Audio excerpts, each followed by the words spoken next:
And listen, I think you'll get this out of respect for the audience. I will give specifics where it is applicable to everyone. But as we know, some of the lab stuff, like you even mentioned a mercury thing, right? Or heavy metal detox. The bottom line is we don't necessarily know exactly what's in this person until we run the tests. Yes, when you work with clients of a certain base, you can start to guess certain things. I fully get that. But I'll give them the specifics where I know that they can apply it and it's totally safe. And I'll give a high level overview where it could be different for them. So high level stuff, let's start with that. Gut things. I had a bacterial infection, if you will. I had a parasitic infection as well. I needed to address those things. Those particular strains of bacteria, those particular strains of the parasite, they get addressed and treated, if you will, self-treated in a certain way. That's why I'm not just recommending things generically. So I had to do the protocols for that. I had to be very specific about how I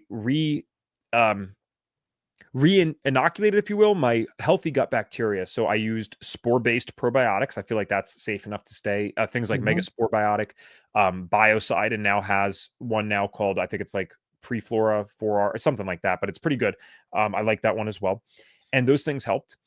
I also removed the food sensitivities. That was highly personal, obviously, but I removed those. And that was probably one of the best things I ever did for my health. My mom and I both have a non-celiac gluten sensitivity that is measured on tests. And just removing gluten for that extended period of time, and I still remove it now, that worked absolute wonders. Other specifics, this is probably, don't miss this one, because I wish I kind of did this back at 18. I think this would have had one of the most dramatic impacts, but I found it last. Light and circadian biology. Every morning I catch the sunrise.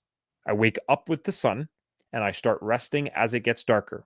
So for me, and listen, if I'm on a podcast, that's a few times a week thing. It's for an hour or so. Yes, I also do what we're doing here, and I will end up staying out in the dark for a little bit.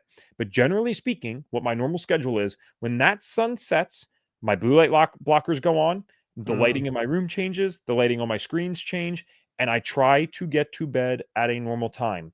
That was one of the biggest health hacks. And the reason it's such a health hack, if you get outside in the morning, one, you're getting free red light from the sun, because the sun is the original red light. I love red light therapy. I have You, panels. I'm all for it. But you the obviously original, don't live in the UK. right. The original red light therapy was the sun. Anytime you see that sun, about 42% of the light that's hitting you is near infrared and red light. So that is very beneficial to your skin. So if you're out there, you're already helping yourself. But the bigger thing is this: when your circadian rhythm is optimized, your body works as nature or God intended. If you look up, and this is where you got to be a little bit more big picture with it, when you look up any health condition, cancers, autoimmune, diabetes, sleep issues, and you look it up, the words night shift afterwards, you will find in scientific journals that night shift is worse for almost every single health outcome. Now, what is the opposite of night shift? It's living in a diurnal rhythm. A diurnal is the opposite of nocturnal, right? So when I see those studies on night shift, I find that they're so profound, because it's like, okay, well, the night shift stuff still kills people, literally and figuratively, even if they're getting 8 hours of sleep each night. So then, this is, again, I'm not a scientist, I'm not a PhD, but my logic with that was, well, the opposite then must be true. So what's the opposite of night shift? It's living in alignment with the sun. That's what our bodies were designed to do. So when your body starts operating better, yes, there are supplements that you can take for detoxifying certain things. And if you've been sick for a while, like to your point about the heavy metal detox, no, that can be very important to do an intentional detox because you've been building up for years.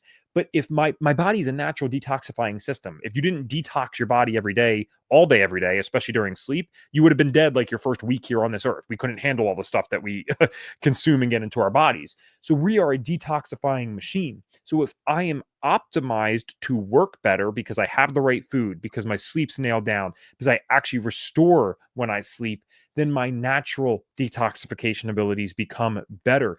And so that's why I think still now, I mentioned.